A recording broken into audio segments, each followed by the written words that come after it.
الحمد لله رب العالمين والصلاة والسلام على نبينا محمد وعلى آله وصحبه اجمعین۔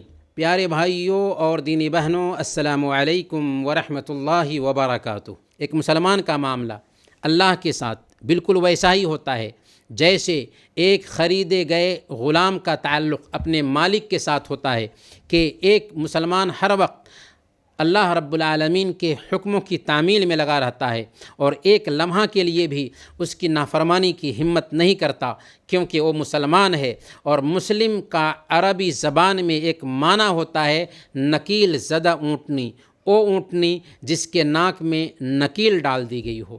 آپ سوچ سکتے ہیں کہ وہ اونٹ جس کے ناک میں نکیل ڈال دیا گیا ہو، وہ اونٹ سوار کے تابع ہوتا ہے، سوار جدھر لے جائے گا وہ ادھر ہی جائے گا۔ بالکل ویسے ہی جب ہم اپنے آپ کو مسلمان کہتے ہیں تو ہمارے بھی ناک میں اللہ اور اس کے رسول کے احکام کی نکیل ڈال دی گئی ہے، اب ہم آزاد نہیں رہے۔ میری زندگی کا مقصد تیرے دین کی سرفرازی، میں اسی لیے مسلمان، میں اسی لیے نمازی۔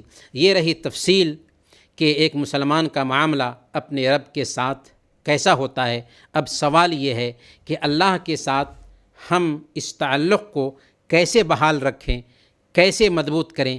اس کے لیے 5 کام نوٹ کر لیں اور اس پر عمل کرنے کی کوشش کریں، ہم بھی کریں، آپ بھی کریں، تاکہ ہمارا تعلق اپنے رب سے مضبوط رہے اور ہم اپنے آپ کو مثالی مسلمان کہہ سکیں۔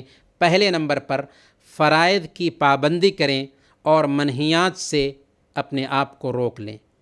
دوسرے نمبر پر زیادہ سے زیادہ دعاؤں کا اہتمام کریں، کیونکہ اللہ کو دعا بہت پسند ہے۔ تیسرے نمبر پر قیام اللیل کا اہتمام کریں، کچھ وقت اپنے رب کے ساتھ اس وقت بتائیں جب کہ اللہ تعالیٰ سمائے دنیا پر اتر کر اعلان کرتا ہے کہ ہے کوئی مانگنے والا کہ ہم اس کو عطا کریں۔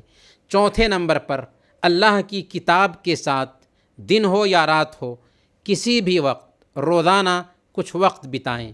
اور 5ویں نمبر پر اذکار اور اوراد کا اہتمام کریں، اللہ کے ذکر کا اہتمام کریں، صبح اور شام کے اذکار کا اہتمام کریں، کیونکہ یہ 5 کام اگر ہماری زندگی میں آ گیا، فرائض کی پابندی، منہیات سے اپنے آپ کو روک لینا، دعاؤں کا اہتمام، قیام اللیل کا اہتمام، قرآن کریم کی تلاوت اور اذکار و اوراد کی پابندی، تو سمجھ لیجئے کہ ہم اپنے رب سے ہمارا جو تعلق ہے اس تعلق کو مضبوط کر لیا ہے۔ اللہ تعالی ہمیں اور آپ کو ان باتوں پر عمل کرنے کی توفیق عطا فرمائے، آمین یا رب العالمین۔ وصلی اللہ علی نبینا محمد وعلی آلہ وصحبہ اجمعین۔